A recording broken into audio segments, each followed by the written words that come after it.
Hi, I'm Chuck Dorsett for Weaver Leather Supply. How about one for us costumers? Let's make a 3-strap belt. And so many great points about this. Well, first off, much wider belt. Sturdy, durable, it's going to give us some good support, but oddly comfortable. Now, for our costumers that want to step into leathercraft, this is not a difficult project, but it looks good. Now the belt's not connected to the body. Well, that makes sizing very easy, but at the same time, we can set up our buckles, different configurations. That's just one small way to make it our own. And another great point, this is a good costume piece for male, female, multiple cultures, multiple eras. It looks good in so many places. All right, so anything I use in this video, weaverleathersupply.com, or check below. We've got links going to take you straight to the website. Also, if you want to know when our videos release, just click your notifications. You know exactly when these come out. So let's step over to our pattern table. We're going to look at our pattern. We're also going to see how to size this to our waist size. We've got a very easy pattern. We've got digital pics. We'll look at those shortly, but we're going to talk about what we're doing first off. It's going to help everything fall into place. So we've got 3 pieces here. We've got our belt, our main body, and our belt loop. So on our belt, sizing very easy. Right here, I've got 2 red lines. I've got that line going through that second hole. That's where I want my buckle to land. Now, I'm a 36-inch waist, so we're going to add 17.5 inches to our waist size. That's going to give us our blank length. Now, easily explained. So right here, we've got 4 inches. We're going to add 12 inches. Give us a good long tongue on this. And then on this end, we've got a 2-inch spread, 1/2 inch right there. So 1 inch, 1/2 inch. There's our 17.5. So for me, 36-inch waist, my blank length is going to be 54 inches. Technically 53.5, but on this 1/2 inch, not going to matter. And on this, we're going to cut 3 1-inch wide. Now on our main body, hard to get all of this in the shot. So let's just look at our pattern here. So for this, we're going to add 6 inches to our waist size. So for me, 42 inches. Now we're going to have 4 belt loops on this. So when we've got our blank, 42 inches, we're going to come in from one end, 5 inches. That's where we'll sit our buckle. On the other end, we're going to come in 7 inches. That's where our tongue will be. Now, to measure this, we're going to take that distance and we're going to divide not by 2, but by 3. If we divide by 2, that just gives us 1 belt loop because we need this spread in there. So for me, luckily, that's 30 inches. So 10 inches from either side. But by doing that, we're going to have a consistent distance between our belt loops. Now, we're adding 4. We could go with 3. We could go with 6. Actually dropping these in every 4, 5, or 6 inches would actually look pretty cool. So, your project, your call. Now, one thing right here, we've got a 2-inch spread. On our belt loops, we're going to add a 2 1/8 inch spread so that bows up a little bit, allowing our belt to slide easily through that. So when we mark our leather, we need to make sure we mark from pattern, not from belt loop. And in fact, on that kind of an odd distance, 7 3/8, that's 7 plus 1/8 of an inch in each spread there. All right, so we've got a feel for what we're doing. Let's look at our digital pick. On our belt, 1 inch. And again, for me, 54 inches for our blank length. We're going to cut 3 there. On our main body, 7 inches wide. Again, for me, 42 inches long. We've got our markings, our measurements for our holes there. And then down on our belt loops, we're going to cut 4 here, 1 inch wide. And then again, we've got 2 1/8 inch spread there. We're going to do some round ends, some round corners. This is going to look nice. All right, so let's step over to our main table, start cutting some leather. For our 3-strap belt, we're going to go with 2 leathers we rarely see, and we need to change that because first up for our belts, we're going to go with what's called a latigo. This is a great leather. It's one of my favorites to work with. Now, technically, it's a chrome veg retan, meaning it's got the best of both worlds. Remains supple but strong. Now, most commonly used for tack and saddle. Great for the elements, got a good bit of wax to it, but strong, somewhat supple. Now, we've got this in several colors. I'd almost prefer to go with the brown. That would more match my costume, but we're going to go with black because that is the timeless classic, matches everything. In fact, we've got this in 3 weights, 6 to 7, 8 to 9 and 9 to 11 ounce. We're going to go with an 8 to 9. So right here, I'm going to cut out 3 straps 1 inch. I'm going to cut those to size. Those will be our blanks. On our wooden strap cutter, I'm going to set that at 1 inch. And again, new blade or sharp blade on this because it makes all the difference in the world.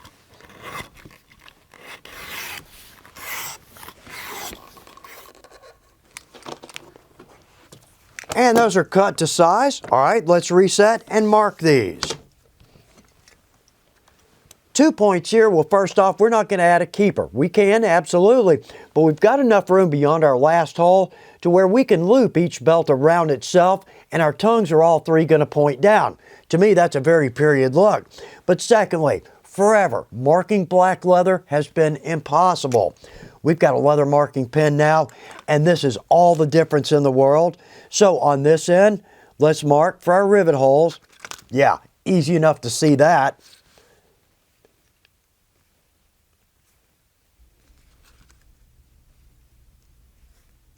Good. Okay, on the other end, typically with a blank, we're just going to butt that to the end and mark. But here, we need 12 inches between the end of our strap and our first hole. So with our straight edge, let's come in, last hole to our 12 inches. Yeah, there we go. Very easy to see, and it rubs off if we need it to. Okay, let's punch some holes. We're going to go with our heavy-duty revolving punch. It's a great tool. It's actually compound action. For those of us that don't have a lot of strength in our forearm, that's a great way to go. But also, one big note here, I see these for $15, $18, and $20. Don't go cheap on a revolving punch. Well, first off, we use this on every project. But on the cheap one, what's going to happen is this flange right here is in no time at all going to start to separate. The revolving head is going to move around. They're not worth it. I promise you. Put a little bit of money into our revolving punch. Now down here, we're going to go with rivets. So I want a smaller hole. Say maybe the 3rd or 4th tube up from the bottom.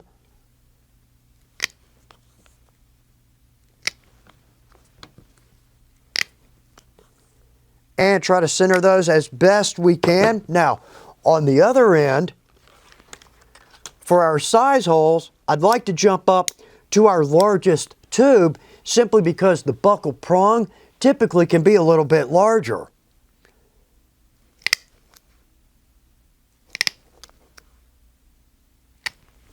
Now, with a good revolving punch, we don't technically have to punch and twist, but I do that for a number of reasons. First off, these tubes are not replaceable. So what's going to happen is over time they're going to wear. Well, when we punch, we lift that out, that plug's going to stay in there. Very irritating. But if we go in and we twist, typically that will take that out. But also, to me, it just takes less pressure to twist when we punch, less work on our forearm. All right, so let's step over to our punch table. Let's start with our oblong punch. Now, rule of thumb, 1 inch strap, 1 inch oblong. So let's go with our master tool. Let's do our best to center that and get that as parallel as we can to our edge. Yeah, there we go.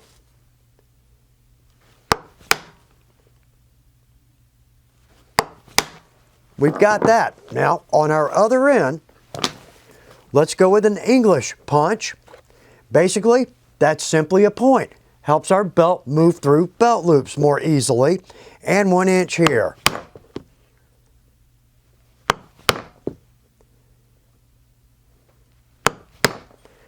And on our other end, we don't necessarily have to go this route, but it's a nice touch. We're going to go with a round end, 1 inch.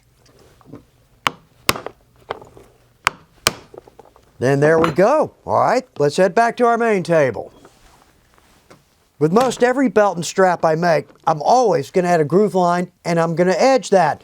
But in this situation, it's a costume piece. To me, the less finished, the more authentic. Now, that's just my opinion. So we're not going to go with a groover, but we definitely want to edge this simply because I've got 4 hard edges there. Now, we won't see that in the finished piece, but we'll definitely be able to feel that. So we could go with our master tool, number 2 edger. That's good for 8 to 9 ounce. Or we have another option. We're going to go with our Master Tool Easy Edge Strap Beveler. Now, as a crafter, did not have one of these in my shop. Didn't think I needed it. 5 minutes after I got one in my shop, can't live without it. So many things to say here. First off, we've got 4 sizes. We have a 0 through 3. This is a number 1. This is good for 8 to 10 ounce. And we've got 6 cutting edges in each. We can simply progress as one gets dull. Then when all 6 are dull, we flip them. We've got 6 new edges. And in about 10 years, when those are dull, we'll send them back to Weaver. We'll sharpen them for you. At Weaver, we're doing our best to take care of you. And this will edge straps from 3/8 of an inch out to 3 inch. And notice how easy it is to set. Now this comes with a gig that's going to fit through that hole. Now if we don't have a hole there, very sharp. That will grab our leather. If we're going to strap and then cut to size, or if our hole's a lot deeper in there, we could just go with a piece of lace to pull this through. So I'm going to set this. Now I don't want to set it too hard, just want it to sit there comfortably.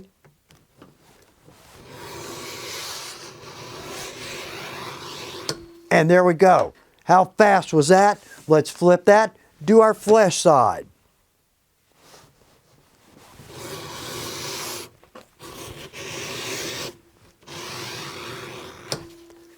There we are. Now speed, absolutely. I can actually do all 4 edges in the same time it would take me to do one with my hand edger. But beyond that, absolutely consistent edge, very nice. I'm going to do the other 2 the same way.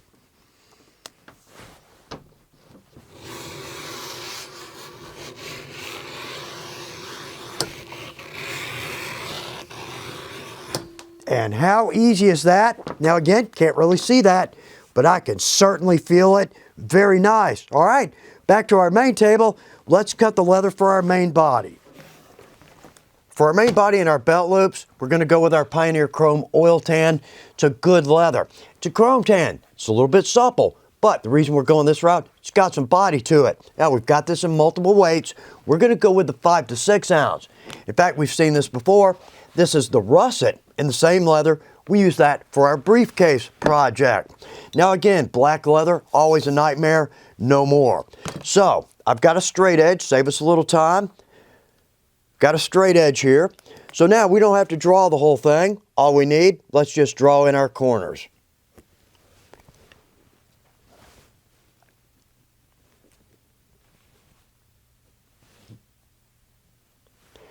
And while we're here, let's go ahead and mark for our punch holes.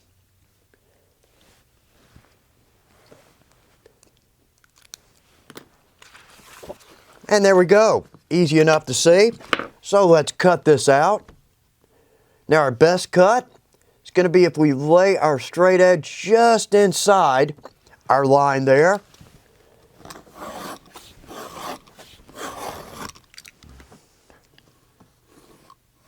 Good, we've got that done. Okay, much larger piece. Let's add a nice touch. Let's go with one of our corner knives. These are great. Can't do without them now that I have these in my shop. But we're going to go with a 40 millimeter, again, much larger piece. So let's trim all 4 corners.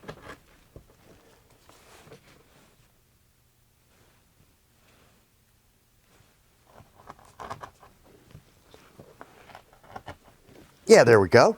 Nice touch. Okay, let's reset. Cut our belt loops.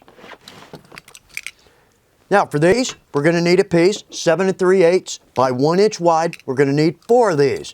So let's see, that's a 29.5. Let's cut a piece about 30 inches. Then we'll trim to size. And the funny thing here, this leather, it's got enough body for our wooden strap cutter.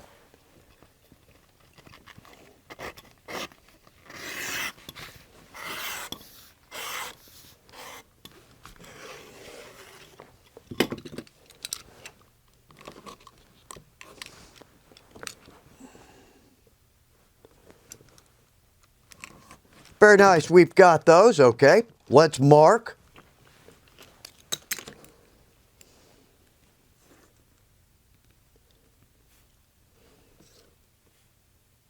we've got that. All right, let's step over to our punch table, punch some holes, some round ends. We're all but ready to knock this together. Let's step over to a drive punch. So right here, revolving punch, no problem. We can reach, but when we try to punch these holes, not going to get there. Now, technically we could if we folded that around, but how about let's just go from a revolving to a drive punch.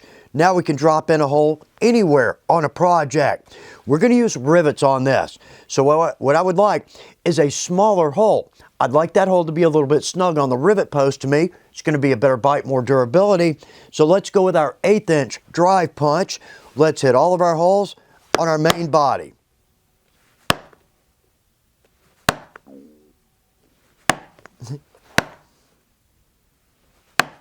We've got our main body done. While we're here, let's just hit our belt loops.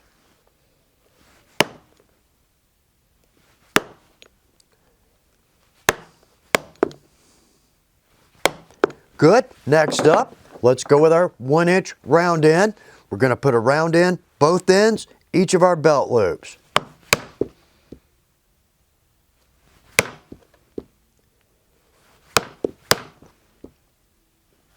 Nice. All right. We're ready to knock this together, but I want to do one thing before we do that. So let's reset here. Here's a step we don't necessarily have to take, but it's going to do two things for us. It's going to make it easier for us to set our rivet. It's going to be a more durable rivet, but also we get a chance to chew up a little bit of scrap. So what I'm talking about is right here. We're going to go 2 5 to 6 back to back. A small double cap rivet, perfect for that. But these are going to have a little bit of stress on them. If we tie anything to our belt or our belt loops, we've got downward stress. So I'd prefer to go with a medium double cap rivet. Bigger post, bigger cap. But when we jump over to that, now we simply have way too much rivet to set. 99 out of 100 times when we set that, it's going to offset on us. So we're going to make a little donut. When we add that donut, go through 2-ply with our medium. Yeah, perfect. That's going to be a very easy rivet to set. Now, we don't have to make little donuts. We're going to 16 of these, but we could simply cut a strap and lay that across the back side. Again, we're just chewing up real estate here. But I'm going to make donuts out of my scrap, burn some of this up. Now, I've got a round hole punch, 7/16 inch. I almost never use this in my shop except for donuts. Absolutely worth it for these. So I'm going to punch out 16.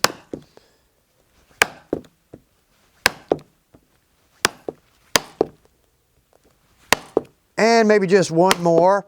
Now we can use our awl to force those out of our tube.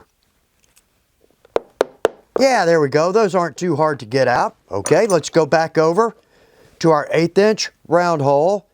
And let's just see if we can hit those as center as possible.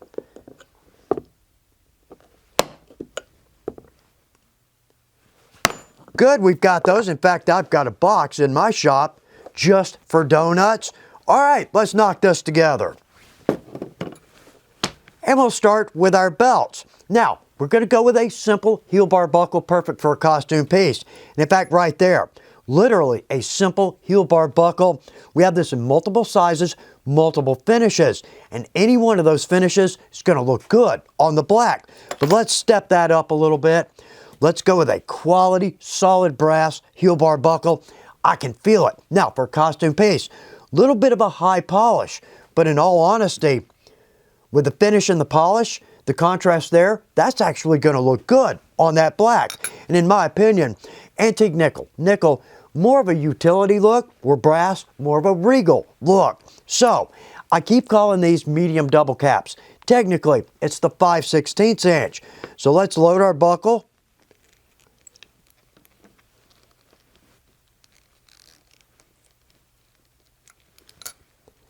And let's slide this over to the edge of our marble, because now we can let that loop hang off. It's going to give us an easier set there.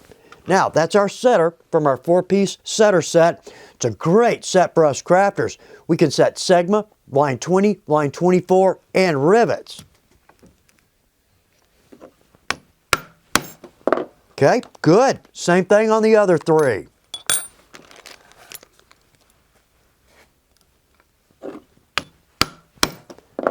Our belts are done.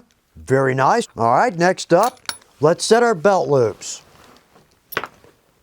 There is a high probability that I will forget a donut on one of these rivets, but I'm going to do my best to pay attention. Now here it doesn't really matter, but just for consistency, I'm going to take my top grain and put that down on my cap. We can go either way, but again, just more for consistency. All right, let's come through. Perfect. There we go. That's going to be an easy rivet to set. Now, when we set our second rivet, we're going to be drawing that up a little bit. We've got a little bit of loop there. We want that.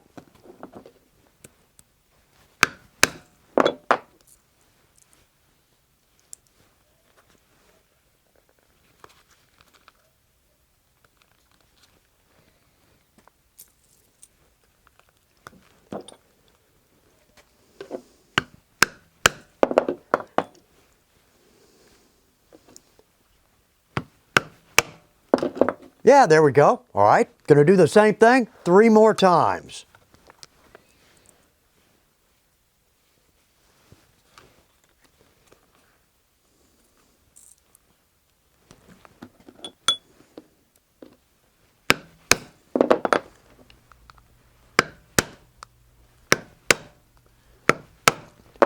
That looks good. I was about to be so proud of myself. I didn't miss a single donut. Yeah, I missed a single donut. I could have bet on that, but we got a good set on it. We'll roll with this. All right, let's put this together. Looking good thus far. So right here, we've got our 5-inch spread. We've got our 7-inch spread. So our 5-inch, we're going to load our buckles from this side.